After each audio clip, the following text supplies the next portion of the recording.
this show? Awesome! That's great. All right.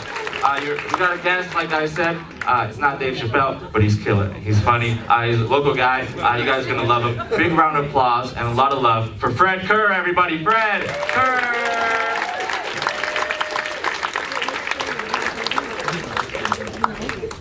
Thanks. So, went through one of the new pot check stocks. You guys seen this? Police can check your saliva for cannabis, but they need reasonable suspicion. So there's a new, very low-tech kind of check stock. The cop just reaches in your car window with a gigantic bag of Doritos. Cracks them open and checks you for drool. The cops have to go low-tech thanks to the genius of Justin Trudeau. Not only did Trudeau manage to legalize pot before they can measure impairment at all, but the machines that the government approved to give to the police to check for even the presence of pot have a lot in common with BC government employees. That's right, they don't work below 5 degrees Celsius. I'm not even kidding. So let the good times roll, Calgary. If you have ever wanted to get high on the highway, there's never been a better time. Speaking of good times, like a lot of Albertans, I lost my job. Yeah, thanks for the I appreciate that so much.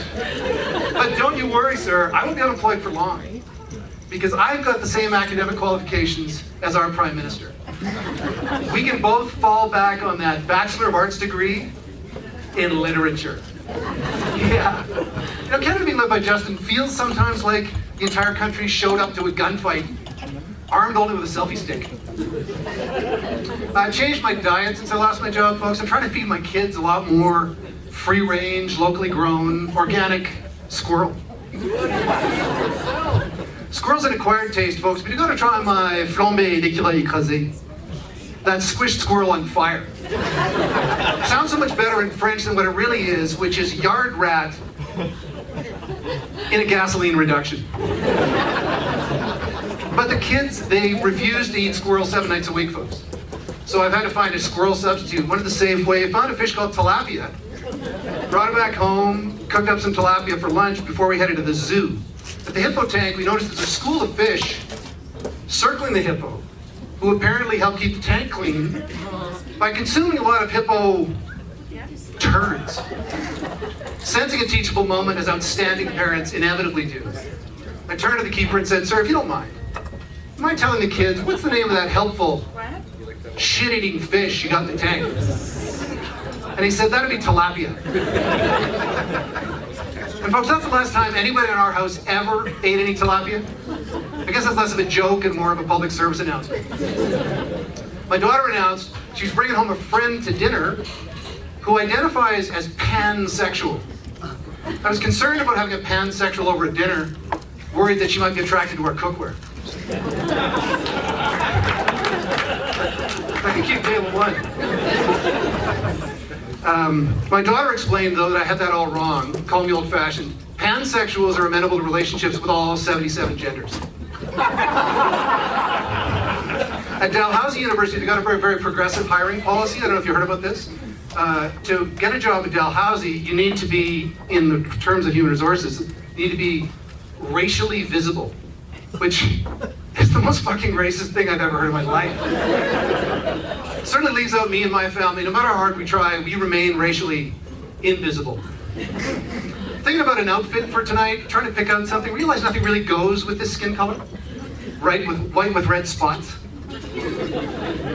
Chest is so hollow I can collect rainwater in it, folks, which is going to help me achieve my dream of homelessness in Vancouver. I guess you could say I'm sort of the opposite of a white supremacist. I'm more of a white inadequist.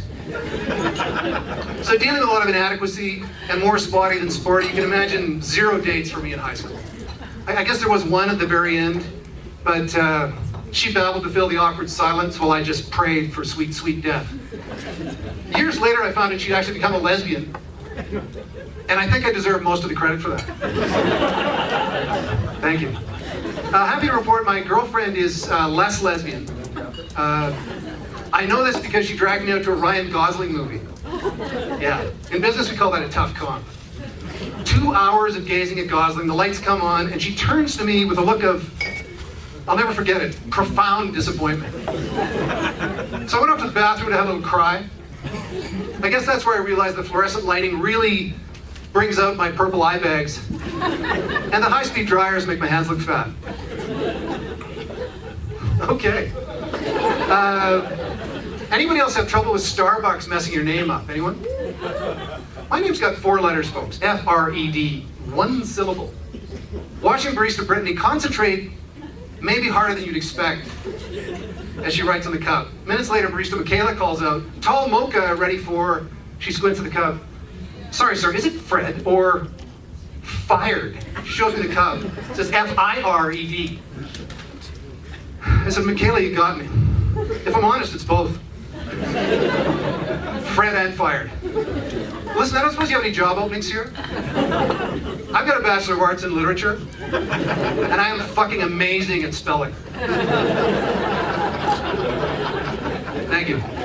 I'll close with, speaking of shitty experiences in coffee shops. Anyone hear what happened at Tim Hortons in Langley?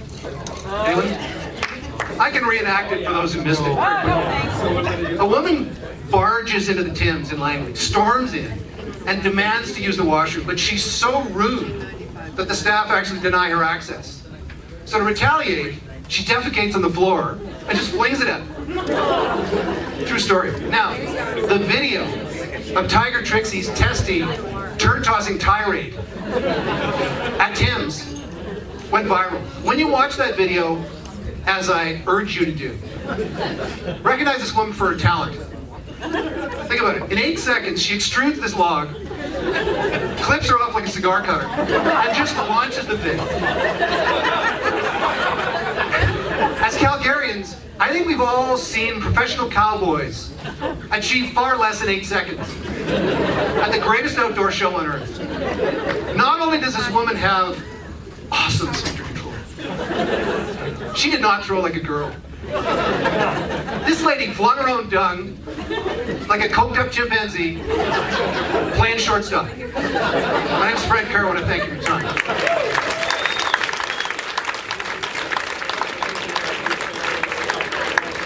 Fred Kerr, everybody. Big round of applause for Fred Kerr.